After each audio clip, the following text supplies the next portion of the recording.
Hello everybody, this is AK. I'm back. So have I lost confidence in the CPF? Do I think that it's no longer that attractive, right? And is it better to buy long-term investment grade bonds instead for better returns? Well, I'm asking this question because a couple of videos ago, I said that it's no longer attractive, or I have less incentive to do voluntary contribution to my CPF account because of what Lawrence Wong said recently, and that is the CPF special account would vanish once we turn 55, right? And I say then we wouldn't have the special account making 4% per annum in interest income for us once we turn 55. And that was one of the biggest reasons for doing voluntary contributions to my CPF account every year, right? So that I would have a meaningful sum of money in the special account, especially for those of us who thought of doing CPF SA shielding, right? And that would ensure that we have a very large sum, relatively large sum of money in the special account to make risk-free 4% per annum, which of course would be used to supplement our retirement income. Now, with the special account vanishing once we turn 55, then all the excess money goes into the OA to make 2.5%. And I say that's not very attractive compared to, well, what we could get for T-bills today. And indeed, for some long-term bonds, such as the 10-year Singapore savings bonds, which this month is offering 3.3% in 10-year average yield, right? So some people got this idea that I have given up on the CPF and that is no longer relevant. Well, I would say it's situational. It's situational. Remember 2 videos ago, I said that in my situation, in my case, I don't have as much of an incentive to do voluntary contribution to my CPF account anymore, because in 2 years' time, my CPF SA would vanish.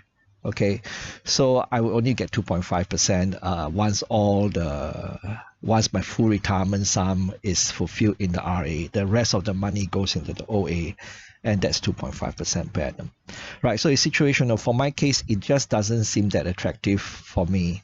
I'm not that much incentivized to do voluntary contributions anymore, right?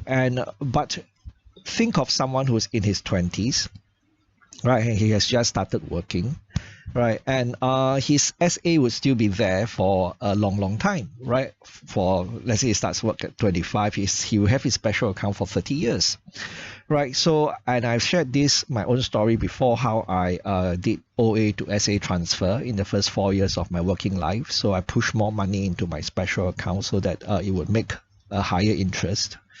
And that interest, of course, would be compounded in the next 30 years till I turn 55. And that is a very powerful force, right? And I've blogged about how you could turn 100K into 225K in 20 years without you having to do anything. That's to make sure you have 100K in your CPF SA, and then even if you stop contributing to it, 20 years later, it becomes 225K simply through compounding 4% every year.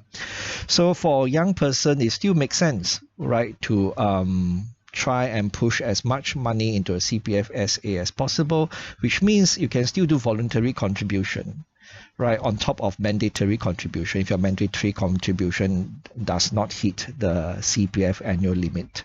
You can still do voluntary contribution, and for sure you can do CPF SA top-up. Allowed $8,000 a year if in order to get income tax relief, right? You can go more than that, but just remember that if you top up more than $8,000 a year, anything more than $8,000, you don't get income tax relief, right?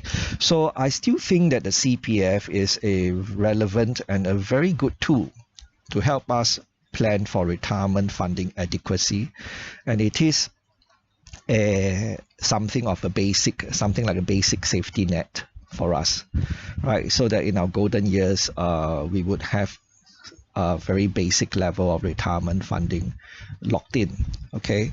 But of course, some people might say, well, why don't I just use the money and buy Singapore savings bonds instead?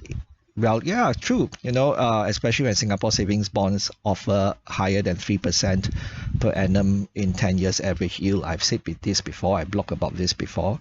If it's higher than 3% 10-year average yield, then yeah, Singapore savings bond is a good alternative to voluntary contributions. But remember, it only lasts for 10 years. So if you're in your 20s and buy Singapore savings bonds, and by the time you're in your 30s, it expires. So it might make sense for someone who's in his 40s, right? Then instead of voluntary contribution to CPF, he buys Singapore savings bonds, because 10 years later, once he turns 55, he's in his 50s, mid-50s, late 50s. The special account is gone anyway, so Singapore savings bonds would be more rewarding in such an instance, right? Then, of course, some people will also say, well, AK, you blog about how not to buy into bond funds before in the past, because you said that bond prices move in the opposite direction to interest rates. Right, some of my older readers might remember that I did say that before, and it has proven to be true.